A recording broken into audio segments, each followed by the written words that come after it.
In English, the names for the males, females, and children is different for every type of deer. So these names are only for elk, only for red deer. So these stags are very large.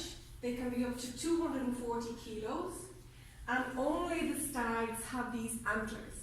And the antlers are made out of bone, the same as we have, and they are very, very strong, but they fall off every year. So every year in the winter, these just drop off and fall down to the ground. So if you happen to live near a forest where there are elk, you might be lucky to find some of these, and then they grow a new set every year. And each time they grow a little bit bigger. So you can see that this stag has about 7 points, I think, 1, 2, 3, 4, 5, 6, 7, 8 on each side. This means that this stag is about 9 or 10 years old. And when it comes to the mating season or the rut, he will be considered a primary stag.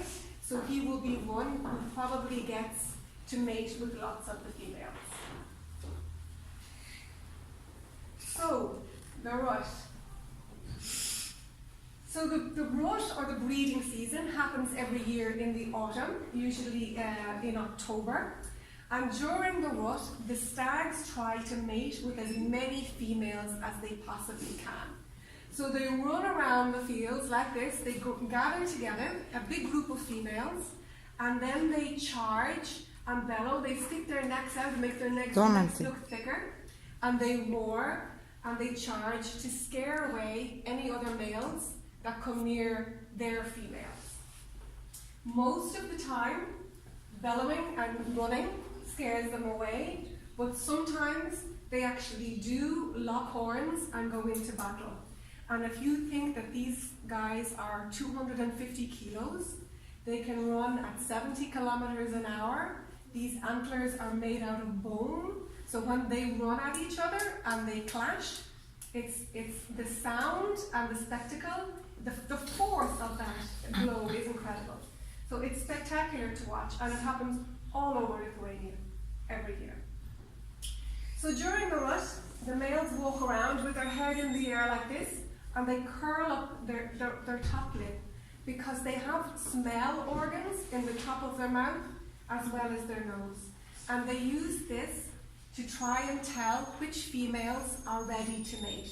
The females are only ready for 24 hours. So it might be any time over the whole month, but each female is only ready to mate for 1 day. So the male needs to make sure that he is right beside the female when she's ready to mate, in case another male swoops in and gets there before him. The calves then are born in the springtime, so they will just be starting around now, and that can continue into about the middle of June. Usually it's 2 calves per hind.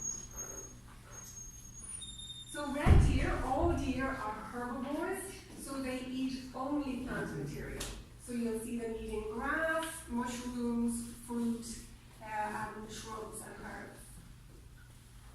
Okay, roe deer are Sirvidiene. So these are very, very common here in Lithuania. You've probably all seen one out in the fields. A male is called a buck, a female is a doe, a juvenile is a fawn, and a group is a herd.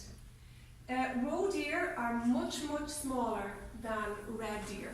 So if you remember that the red deer stag was 240 kilos, the bucks of the roe deer are only about 25 to 30 kilos. So the red deer are about 10 times bigger than the roe deer. And they are also herbivores, so they eat only, like I think that's a field of peas, and they eat all plant material. So an elk, this next picture might confuse you a little bit. What would you guys call that animal? Do you know what that animal is? Bredis, what in English? Elk. Yeah, elk. Okay, any other words? No? In America, this animal is known as a moose. Moose. So often people will think that this is a moose, but in British English or in European English, we call this animal an elk. They are the largest member of the deer family, and the males can be up to 475 kilos, so nearly twice the size of the red deers. A male is called a bull, a female is called a cow, a juvenile is called a calf, and there's no group name for elk. They're just so big, especially if they're males and they have these antlers, they tend to just travel by themselves outside of the mating season.